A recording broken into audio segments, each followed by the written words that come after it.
विद्यार्थी मित्रांनो, science and technology part सेकंडमध्ये आज आपण जो फर्स्ट कन्सेप्ट आहे हेरिडिटी अँड इव्होल्यूशनचा तो डिस्कस करणार आहोत. सायन्स अँड टेक्नॉलॉजीमध्ये तुमचं सगळ्यांचं स्वागत आहे. विद्यार्थी मित्रांनो, हा जो चॅप्टर आहे हा चॅप्टर दोन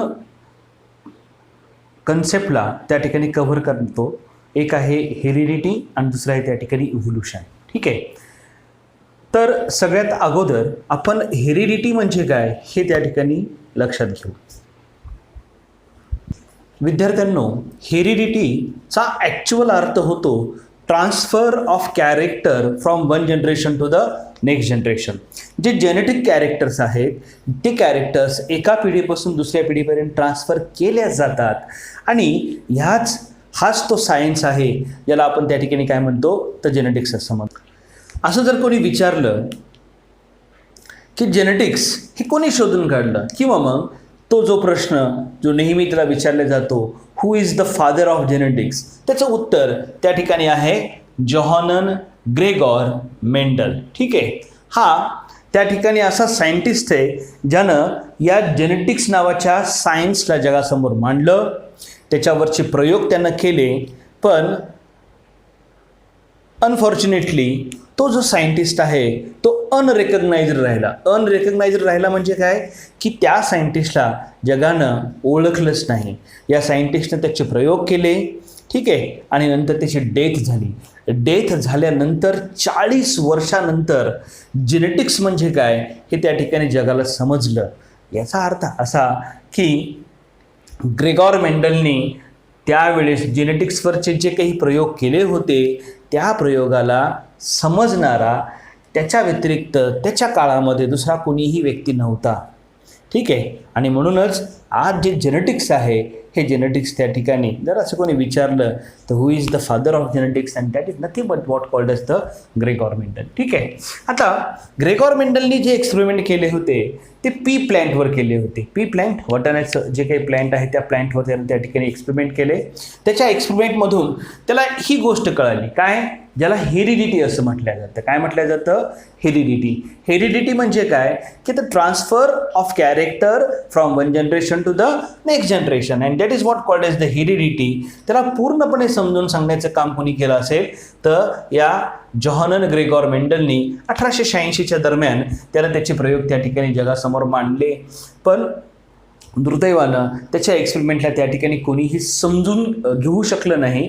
लोकांना त्या एक्सपेरिमेंटला त्या ठिकाणी इग्नोर केलं, लक्ष नाही दिलं. ठीक आहे, याच्यानंतर हा जो काही त्या ठिकाणी ग्रेगॉर जोहाननचा जो इरा आहे तो त्या ठिकाणी संपल्यानंतर मेंडलचा जो इरा आहे तो संपल्यानंतर 1901 मध्ये एक सायंटिस्ट आला ज्याचं नाव होतं ह्युगो डी व्हॅरिस. ठीक आहे, हा कोणता सायंटिस्ट आहे? या सायंटिस्टनी त्या ठिकाणी म्युटेशनल थिअरीला त्या ठिकाणी रिप्रेझेंट केलं. ठीक आहे, आता म्युटेशनल थिअरी म्हणजे काय तर म्युटेशनचा जर आपण फक्त म्युटेशन याचा जर अर्थ जर बघितला, जर एखाद्या लिव्हिंग स्ट्रक्चरमध्ये सडन चेंज होत असेल. ठीक आहे, एखादं लिव्हिंग स्ट्रक्चर म्हणजे काय, तो एखादा प्लॅन्ट असू शकतो, ॲनिमल असू शकतो किंवा एखादा बॅक्टेरिया असू शकतो. ठीक आहे, जर याच्या स्ट्रक्चरमध्ये सडन जर बदल झाला, स्ट्रक्चरमध्ये सडन बदल होत नाही पण मात्र त्याच्या जेनेटिक DNA मध्ये किंवा त्या ठिकाणी त्या जेनेटिक कॉन्स्टिट्यूशनमध्ये त्या ठिकाणी बदल होऊ शकतो. म्युटेशन म्हणजे काय तर सडन चेंज है ना, एकदम जर जेनेटिक मटेरियलमध्ये जेनेटिक्स DNA मध्ये जर बदल घडून आला असेल तर आपण त्याला त्या ठिकाणी काय म्हणतो, म्युटेशन असं म्हणतो. ठीक आहे, आणि म्युटेशनल थिअरी ही पूर्णपणे अगदी व्यवस्थितरित्या समजून कोणी सांगितली असेल तर तो सायंटिस्टचं नाव आहे त्या ठिकाणी ह्युगो डी व्हॅरिस. ठीक आहे, आता त्याच्यानंतर लगेचच बघा, आता जवळपास 1866च्या दरम्यान या जोहानन मेंडलने त्या ठिकाणी त्याचे एक्सपेरिमेंट हे जगासमोर मांडले होते. 1886च्या दरम्यान तर त्याची त्या ठिकाणी डेथ पण झाली होती. पण मग मात्र 1860च्या त्या दशकानंतर 1901 मध्ये म्युटेशनल थिअरीनं जगासमोर मांडण्याचा प्रयत्न केला. ठीक आहे, एक वॉल्टर आणि सुटॉन त्या ठिकाणी असे 2 सायंटिस्ट होते. त्यांनी काय सांगितलं की जी जेनेटिक इन्फॉर्मेशन आहे ही त्या ठिकाणी क्रोमोझोममध्ये त्या ठिकाणी प्रेझेंट असते. ठीक आहे. आणि क्रोमोझोम हे ऑलवेज पेअरमध्ये असतात. कसे असतात त्या ठिकाणी? पेअरमध्ये. ठीक आहे. कारण की याच्यामधला एक जो काही पार्ट आहे तो पॅटर्नल साईड म्हणजेच फादरकडून येतो आणि दुसरा जो पार्ट आहे तो मॅटर्नल म्हणजेच मदरकडनं येतो. अँड देअरफोर जो लिव्हिंग ऑर्गॅनिझम असतो तो ऑलवेज कसा असतो त्या ठिकाणी? डिप्लॉइड असतो. आणि म्हणूनच जी जेनेटिक इन्फॉर्मेशन आहे वॉल्टर आणि सुटोननं सांगितलं की ती पेअरमध्ये सापडती, पेअर ऑफ क्रोमोझोममध्ये सापडती आणि ज्यालाच आपण आज त्या ठिकाणी काय म्हणतो तर डिप्लॉइड असं म्हणतो, डिप्लॉइड नेचर असं म्हणतो. ठीक आहे. नाउ जे काही जेनेटिक इन्फॉर्मेशन असेल ती जेनेटिक इन्फॉर्मेशन त्या ठिकाणी जे जेनेटिक मटेरियल आहे किंवा इन्फॉर्मेशन आहे ही कुठे प्रेझेंट आहे तर त्याचा ॲड्रेस त्या ठिकाणी जीन्स असतो. ठीक आहे. Now genes is located on the chromosome. ठीक आहे. जीन्स कुठे प्रेझेंट आहेत त्या ठिकाणी? क्रोमोझोम्सवर. आणि म्युटेशन्स त्या ठिकाणी रिस्पॉन्सिबल असतं पण तितके इतक्या सहजासहजी त्या ठिकाणी होत नाही. ठीक आहे. जीन्सची लोकेशन कशावर असेल तर क्रोमोझोम असेल तर जीन्स त्या ठिकाणी काय काम करतो तर तो जेनेटिक मटेरियल किंवा जेनेटिक इन्फॉर्मेशनला एका जनरेशनपासून दुसऱ्या जनरेशनपर्यंत ट्रान्सफर करायचं तो काम करतो. ठीक आहे. त्यानंतर ओस्वॉल्ड मॅक्लिन मॅककार्टी आणि कोलिन मॅक्लिऑड्स हे असे 3 सायंटिस्ट आहेत ज्यांनी DNA as a genetic material म्हणजे DNA हा जेनेटिक मटेरियल म्हणून काम करतो हे त्यांनी शोधून काढलं. ठीक आहे.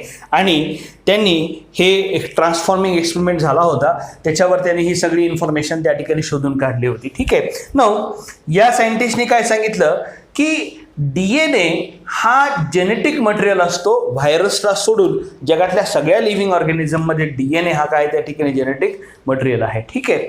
मग आता लक्षात घ्या, आता हा जो जीन्स आहे that is the segment of DNA म्हणजे DNAचा एक छोटासा तुकडा म्हणजे काय असेल त्या ठिकाणी तो जीन्स असेल. उदाहरणार्थ समजा हा त्या ठिकाणी काय आहे तर हा DNA आहे. ओके. आणि जर आपण या DNAचा एक छोटासा पार्ट या ठिकाणी घेत असेल तर हा पार्ट म्हणजे काय त्या ठिकाणी जीन्स आहे. ठीक आहे. व्हॉट इज द जीन्स असं जर कोणी प्रश्न विचारला तर त्याचं उत्तर खूप सोपं आहे. जीन्स बघा आता आपण इथंच त्या ठिकाणी डिस्कस केलेलं आहे. Genes is a segment of DNA. बरोबर आहे. तो DNAचा तुकडा आहे. It is present on the chromosome. कशावर प्रेझेंट आहे? क्रोमोझोमवर प्रेझेंट आहे. आणि दुसरं महत्त्वाचं काय it carry the genetic information from one generation to the next generation. हे का एका जनरेशनपासून दुसऱ्या जनरेशनपर्यंत ती जेनेटिक इन्फॉर्मेशन कॅरी करायचं काम तो करतो. ठीक आहे. नाउ आता या जेनेटिक इन्फॉर्मेशनची जी काही त्या ठिकाणी किंवा जेनेटिक इन्फॉर्मेशन हे काय काम करतं किंवा त्याची मदत कशी होती तर जनरली हा जो जीन्स आहे तो जीन्स त्या ठिकाणी या प्रोटीन सिंथसिसमध्ये मदत करतो. ठीक आहे. आणि प्रोटीन सिंथसिसचं जे बी काही त्या ठिकाणी प्रोटीन सिंथसिस नेमकं कसं होतं हे समजून सांगायचं काम या 2 सायंटिस्टने केलं, फ्रान्सिस जॅकॉब आणि जॅक मोनात. ठीक आहे. या 2 सायंटिस्टने 1961 मध्ये त्यांनी सांगितलं की how the protein synthesis takes place. एका सिंगल सेलमध्ये प्रोटीन्स हे कसे तयार केल्या जातात. ठीक आहे. आणि आपल्याला माहिती आहे की proteins are the building blocks of life. कोणत्याही लिव्हिंग ऑर्गॅनिझमला त्या ठिकाणी त्याचं स्ट्रक्चर जर फॉर्म करायचं असेल तर त्या ठिकाणी प्रोटीन्स हे त्या ठिकाणी खूप आवश्यक आहेत. ठीक आहे. डे बाय डे या जेनेटिक्सच्या डिस्कवरीजमुळं त्या ठिकाणी या सायन्समध्ये म्हणजेच हेरिडिटी किंवा जेनेटिक्सच्या सायन्समध्ये त्या ठिकाणी खूप जबरदस्त त्या ठिकाणी बदल होत गेले. आणि त्यानंतर एक ब्रँच समोर आली जेनेटिक इंजिनिअरिंग. ठीक आहे. आता जेनेटिक इंजिनिअरिंग काय काम करतं तुम्ही लक्षात घ्या मी काय सांगत होते. पण मात्र जेनेटिक इंजिनिअरिंगच्या मदतीनं आपण जीन्सला मॅनिप्युलेट केलं, त्याच्यामध्ये त्या ठिकाणी त्याचं स्ट्रक्चर बदललं for the benefit of the Mankind, आपल्या बेनिफिटसाठी. जेणेकरून आपण त्यांच्यापासून त्या ठिकाणी काही कमर्शियल बेनिफिट घेऊ शकतो. ठीक आहे. उदाहरणार्थ खूप जास्त दूध देणाऱ्या गायी असतील, ठीक आहे, हे सुद्धा जेनेटिक इंजिनिअरिंगच्या मदतीने त्या ठिकाणी केल्या गेलेलं आहे. काही क्रॉपमध्ये डिसीज रेजिस्टंट व्हरायटीज आहेत, ते सुद्धा त्या ठिकाणी आपण केलेलं आहे. ठीक आहे. त्याच्यानंतर पर्टिक्युलरली जेनेटिक इंजिनिअरिंगमध्ये आपण अजून काय म्हणतो तर वेगवेगळ्या प्रकारची जी औषधं आहेत ते सुद्धा आपण जेनेटिक इंजिनिअरिंगच्या मदतीने त्या ठिकाणी शोधून काढलेले आहेत. ठीक आहे. जेनेटिक इंजिनिअरिंगचा जो बेस आहे ते म्हणजे रिकॉम्बिनंट DNA टेक्नॉलॉजी. ठीक आहे. काय आहे त्या ठिकाणी? Recombinant DNA technology. बेस म्हणजे काय तर रिकॉम्बिनंट DNA टेक्नॉलॉजीमध्ये होते काय की आपण ह्याच्यामध्ये दोन वेगवेगळ्या लिव्हिंग ऑर्गॅनिझमपासून घेतलेले जे जीन्स आहेत हे जीन्स आपण एकत्र आणतो आणि त्याच्या मदतीनं त्या ठिकाणी आपण काही आपल्यासाठी जे बेनिफिशियल आहेत ते प्रोडक्ट्स त्या ठिकाणी आपण तयार करतो. ठीक आहे. म्हणूनच याला म्हटलेलं आहे जेनेटिक इंजिनिअरिंग. इंजिनिअरिंग म्हणजे काय? जर आपण नियमांच्या बाहेर जाऊन काम करत असेल तर आपण त्याला त्या ठिकाणी काय म्हणता येईल? इंजिनिअरिंग म्हणता येईल. जे जेनेटिक्सचे नियम आहेत त्याच्या बाहेर जाऊन आपण या सायन्समध्ये काम करतो and therefore it is what called as the genetic engineering. ठीक आहे. The science of genetics. आता जे काही जेनेटिक्सचं नॉलेज आहे हे नॉलेज आपल्याला वेगवेगळ्या कामामध्ये किंवा वेगवेगळ्या फॅक्टरमध्ये खूप मदत करतं. उदाहरणार्थ the science of genetics is used in the diagnosis of the treatment of the different diagnosis treatment and prevention of the different types of genetic disorder. ठीक आहे. जे जेनेटिक डिसऑर्डर आहेत ह्या मोस्टली खूपच सिरियस असतात, त्या क्युअर होत नाहीत. पण मग मात्र आज आपल्याजवळ अशी टेक्नॉलॉजी आहे की ते जे काही करप्टेड जीन्स असतील किंवा जे बी काही त्या ठिकाणी डॅमेज झालेले त्या ठिकाणी जीन्स असतील त्यांना आपण आयडेंटिफाईड करू शकतो आणि त्याच्या मदतीनं आपण या जेनेटिक डिसीजचा जो काही त्या ठिकाणी ट्रीटमेंट आहे, डायग्नोसिस आहे किंवा प्रिव्हेन्शनसुद्धा आपण त्या ठिकाणी करू शकतो. ठीक आहे. विद्यार्थी मित्रांनो, याच्यामध्ये हे शिकवत असताना मी तुम्हाला ही एक गोष्ट त्या ठिकाणी सांगितलेली. What is that? The protein synthesis. Protein कसे तयार होतात. ठीक आहे. कारण की प्रोटीनच का आवश्यक आहे? कोणत्याही लिव्हिंग ऑर्गॅनिझममध्ये जे बेसिक स्ट्रक्चर्स आहेत, फॉर एक्झाम्पल त्या ठिकाणी एन्झाईम्स असतील, डिफरंट टाईप्स ऑफ एन्झाईम्स आहेत. एन्झाईम्स हे आपल्या किंवा मग कोणत्याही लिव्हिंग ऑर्गॅनिझमच्या शरीरामध्ये ज्या बायोकेमिकल प्रोसेस असतात त्या प्रोसेसला त्या ठिकाणी मदत करतात. ठीक आहे. आणि एन्झाईम्स काय आहे असं जर कोणी विचारलं तर त्याचं उत्तर खूप सोपं आहे की all the enzymes are protein. आहे ना. जगातले जेवढे काही एन्झाईम्स आहेत हे सगळे त्या ठिकाणी काय आहेत तर ते प्रोटीन्स आहेत. But all the proteins are not act as enzymes. म्हणजे जगातले सगळे प्रोटीन काही एन्झाईम म्हणून काम करत नाही. काही काही असे प्रोटीन्स आहेत की ते वेगळंच काहीतरी काम करतात. पण मात्र जर आपण एखाद्या लिव्हिंग ऑर्गॅनिझमला, plant, bacteria, human beings, animals काही असू दे, ठीक आहे, तर हे जे काही त्या ठिकाणी लिव्हिंग ऑर्गॅनिझम आहेत या लिव्हिंग ऑर्गॅनिझममध्ये प्रोटीन्स हे खूपच आवश्यक असतात आणि त्या प्रोटीनला तयार करणारी किंवा त्या प्रोटीनला फॉर्म करणारी जी प्रोसेस आहे त्या प्रोसेसलाच प्रोटीन सिंथसिस असं म्हटलं जातं. विद्यार्थी मित्रांनो, आता पुढचा जो आपला पॉईंट आहे तो याच्यावरच त्या ठिकाणी डिपेंड करतो. ठीक आहे. प्रोटीन सिंथसिस हे 3 टप्प्यामध्ये केल्या जातं. पहिला ट्रान्सक्रिप्शन, ट्रान्सलेशन अँड ट्रान्सलोकेशन. ठीक आहे. आपल्याला आता या 3 पर्टिक्युलरली शब्दांचा अर्थ त्या ठिकाणी बघायचा आहे. तर मी आता हे सगळं इरेज करतो. ठीक आहे. तुम्ही पण मोबाईलला पॉज करून हे सगळं लिहून घ्या वाटल्यास. हे या हेरिडिटी आणि इव्होल्युशन चॅप्टरचं हे पूर्णपणे इंट्रोडक्शन आहे. ठीक आहे. मोठा पॅरेग्राफ एक खूप छोट्या फॉर्ममध्ये त्या ठिकाणी मांडून देण्यात आलेला आहे. विद्यार्थी मित्रांनो, आता आपल्याला ट्रान्सक्रिप्शन म्हणजे काय हे बघायचं, पण त्याच्या अगोदर आपण थोडंसं DNA बाबतीमध्ये अजून माहिती घेऊ. ठीक आहे. जसं आपण आत्ता थोड्या वेळापूर्वी काय बघितलं की जो DNA आहे हा DNA त्या ठिकाणी क्रोमोझोम्सच्या मध्ये प्रेझेंट असतो आणि त्या DNAच्या एका छोट्याशा तुकड्याला त्या ठिकाणी आपण काय म्हणतो तर त्याला जीन्स असं म्हणतो. तर आता आपण एक रोड मॅप तयार केला ज्याच्यामध्ये आपण सेलविषयी माहिती सांगितली. ठीक आहे. एक सिंगल सेल, या सेलमध्ये असतो न्यूक्लियस, है ना. न्यूक्लियसच्या मध्ये त्या ठिकाणी काय प्रेझेंट आहेत? क्रोमोझोम्स, है ना. आणि क्रोमोझोम्सच्या मध्ये काय प्रेझेंट आहे तर DNA प्रेझेंट आहे. ठीक आहे. आणि DNA च्या मध्ये काय असतील तर त्या ठिकाणी काय असतील ते जीन्स असतील. ठीक आहे, म्हणजे सेल कोणतीही सेल घ्या त्याच्यामध्ये न्यूक्लियस असणार, न्यूक्लियसमध्ये क्रोमोझोम्स असणार, त्या क्रोमोझोम्सवर DNA प्रेझेंट आहेत आणि DNAचा एक छोटासा तुकडा, त्याचा अर्थ त्या ठिकाणी होतो जीन्स. ठीक आहे, याच्याही पुढे जर गेलो आपण तर जीन्सचे पुन्हा त्या ठिकाणी 3 पार्ट पडतात. ठीक आहे, त्याला रिकॉन, म्युटॉन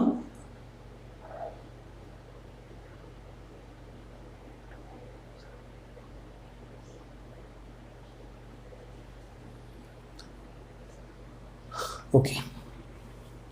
म्हणजे बघा आपण हा एक पॅटर्न त्या ठिकाणी समजून घेऊ शकतो. म्हणजे सेल आपल्याला माहिती आहे, न्यूक्लियस पण माहिती आहे, न्यूक्लियसच्या मध्ये त्या ठिकाणी क्रोमोझोम्स, क्रोमोझोम्सच्या मध्ये DNA आणि DNAचा जो छोटासा तुकडा आहे त्याला आपण त्या ठिकाणी काय म्हणतो तर जीन्स असं म्हणतो. ठीक आहे, आता होतंय काय की प्रोटीन सिंथेसिस जेव्हा होतं है ना, तेव्हा त्याच्यामध्ये हा जो DNA आहे हा फार सिग्निफिकंट रोल त्या ठिकाणी प्ले करतो. कारण की proteins are synthesized by DNA है ना, म्हणजे प्रोटीन्स कोण तयार करायला आहेत, DNA तयार करायला आहेत. पण मात्र त्या DNAला स्वतः किंवा एकट्याला प्रोटीन तयार करता येत नाही, डायरेक्टली तो तयार करत नाही. तर that is with the help of this RNA. हां, काय त्या ठिकाणी हा RNA आहे. ठीक आहे, मग आता तुम्ही असं लक्षात घ्या की DNA प्रोटीन हा डायरेक्टली करणार नाही, तयार करणार नाही है ना.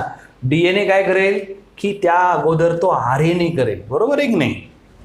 DNA काय तयार करेल त्या ठिकाणी RNA, आणि मग हे RNA प्रोटीन सिंथेसिस तयार करतात. ठीक आहे, मग बघा the synthesis of RNA from DNA, म्हणजे ज्या प्रोसेसमध्ये DNA पासून काय तयार झाले, RNA तयार झाले, त्या प्रोसेसला काय म्हणायचं त्या ठिकाणी ट्रान्सक्रिप्शन म्हणायचं. बरोबर आहे, त्याला काय म्हणायचं त्या ठिकाणी ट्रान्सक्रिप्शन. ठीक आहे, आता ज्या प्रोसेसमध्ये लक्ष द्या, मी काय सांगणार होते की proteins are synthesized by DNA through the RNA, that is what called as the central dogma of protein synthesis. त्याला काय म्हणायचं त्या ठिकाणी central dogma of protein synthesis. ठीक आहे, मग आता बघा इथं हा DNA आहे, DNAचा एक छोटासा तुकडा, त्याला काय म्हणायचं त्या ठिकाणी जीन्स असं म्हणायचं. ठीक आहे, जीन्सवरची जी जेनेटिक इन्फॉर्मेशन आहे ती एका स्पेसिफिक कोडमध्ये त्या ठिकाणी प्रेझेंट असते.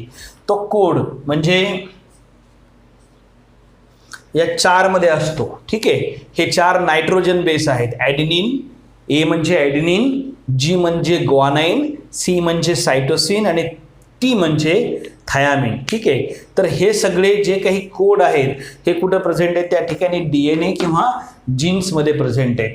आता त्या कोडला हा mRNA कॉपी करतो, पण कॉपी करत असताना तो या थायामिनच्या ऐवजी तो या युरॅसिल नावाच्या नायट्रोजन बेसला तो जनरेट करतो. This is what the formation of RNA from DNA and that is what called as the transcription. ठीक आहे, लक्षात आलं. आता आपल्याला दुसरी प्रोसेस त्या ठिकाणी बघायची आहे ट्रान्सलोकेशनची. आपण ती पुढच्या पिरियडमध्ये त्या ठिकाणी बघू.